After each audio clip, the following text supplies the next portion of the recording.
Okay, you can give me a wave if I'm going on too much.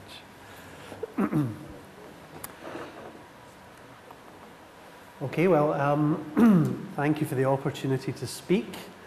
I'm an academic neuropathologist by day, so my main job as a neuropathologist, the major part of my academic activity is, as for want of a better word, a brain banker.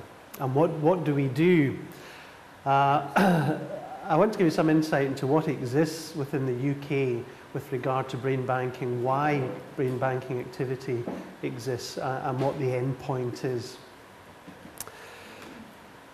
I think it's undeniable that brain disorders are becoming commoner in the UK. There's a number of reasons for that. The ageing population being one of the strongest drivers of the increase in particularly neurodegenerative diseases, but also probably better diagnosis, more active management of patients. And particularly dementia is a key target area within the NHS. It's recognised as an NHS priority within the ageing population. Our actual understanding of dementia, and that the term itself covers a very large number of disorders. Our understanding of what drives dementia, why some individuals develop dementia, others don't, is improving, but it's far from complete. And until we really understand how these disorders develop, we can't really put meaningful treatments into place. So how do we study neurodegenerative disorders? How do we study neurological disorders? There's a number of mechanisms, from the lab to what we call in vitro, looking at individual cells that we can grow, that we can manipulate, animal model research, but ultimately you have to have that translational research looking at human tissue before you can go forward with clinical trials on large scales. So when you understand the mechanisms, then you can look to develop treatments which to put into clinical trials, and that's the end point of all research. How do we do that translation from the animal model, from the in vitro studies? We have to access the human tissue. So how can we go about that? The way we do that has traditionally been through use of tissue banks from autopsy-derived tissues. So at autopsy, the brain can be examined and tissue retained to be made available for research activity. What are the important features when it comes to looking at these tissues? There's really no point, and I think this is true of many of the existing banks. There used to be a drive, if a patient was said to have Alzheimer's disease, we must get that tissue and put it into the bank. And while there is some value to that tissue, a very fashionable term that's now applied is deep phenotyping. And this really means that the tissue that exists within your brain bank, you have very detailed clinical information relating to that, the patient that the tissue is derived from. So we knew what happened to that patient. We knew when their cognitive, again, if we're talking about neurodegeneration, when their cognitive problems started, when their motor problems started, whatever the disorder is, we know the progress of the disease. We know drugs that were used to try and intervene and modify the disease.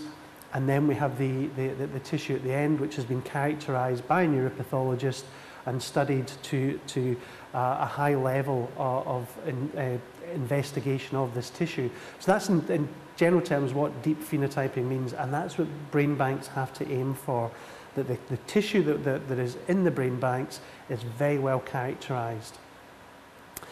We retain the tissue in as many forms as possible.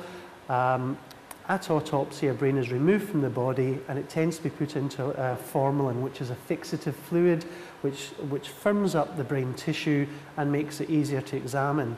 The downside to putting the brain tissue into formalin is it can make it, the DNA, the RNA, the proteins within the tissue, make them more difficult to access. So what we do for brain banking is at autopsy, we have a detailed examination of the brain at the time of the autopsy, and we sample the tissues, and that allows fresh tissue to be stored in a freezer, and that's the format in which we want the tissue to be retained so we can access DNA, RNA, proteins, and that's what the modern researcher needs. Of course, we also have the other types of tissue in a paraffin block, which is vital for diagnosis, vital for the baseline investigation of the tissue, and is also important for research. And of course, a mistake has always been to target disease. So the brain banks that exist are neurodegenerative or Alzheimer's brain banks or MS brain banks. You can only learn so much from the disease, and what is critically important and what is increasingly trying to happen is to get an understanding of what happens to the brain normally with aging. What is the normal so-called control brain? Because the brain of a 5-year-old is very different from the brain of a 95-year-old without any significant neurological disease. So we have to try and understand these normal changes in the brain. So normal tissue, control tissue, is as important as the diseased tissue.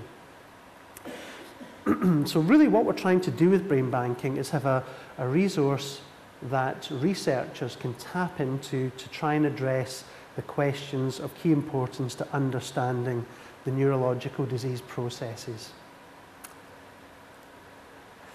What exists within the UK currently?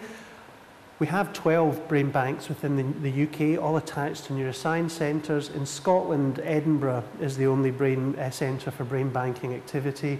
There's a long, well-established track record in Edinburgh. It's very active, very well established.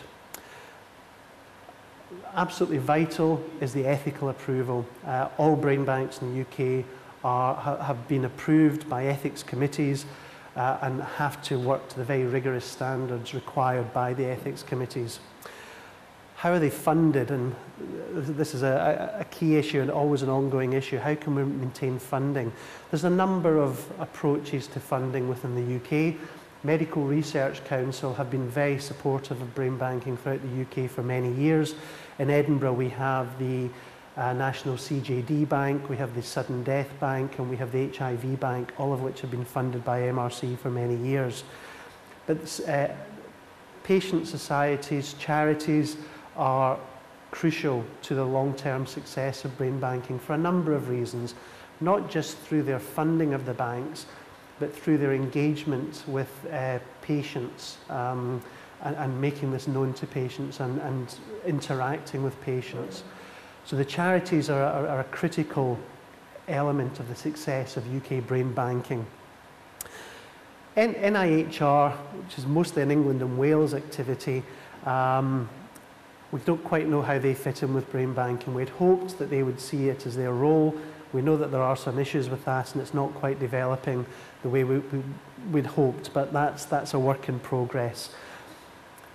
Most of the brain banks in the UK are built around specific disorders. So I said in Edinburgh we have HIV, we have CJD, sudden death, which is psychiatric disorders, also aging brains, but predominantly control cases to try and support other research.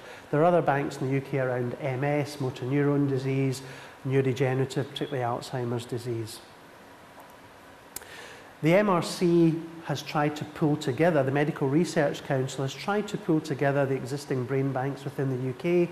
The idea behind all this is to try and develop a standardised or unified approach to brain banking within the UK. To really concentrate the strengths of the individual brain banks to make a very powerful tool for researchers who are active within neuroscience research. By having this single network, we can increase the profile of brain banking. We've got a much better front for the media that we can go to the media with. There's a single body that we can put forward to the media. The network allows standardization of protocols, the type of tissue that's retained, how that tissue is retained. We can also act as a single facility that researchers apply to. So rather than have to go around every brain bank individually to see, do they have tissue for this rare disorder you might be interested in to research, you can put a single application into the MRC network and they will have the data from all the banks in a single database and they can provide that information for the researchers. They're also important with interacting with NHS to try and keep the profile of brain banking and research high within the NHS and to try and encourage the NHS to recognise the need for funding in this important area.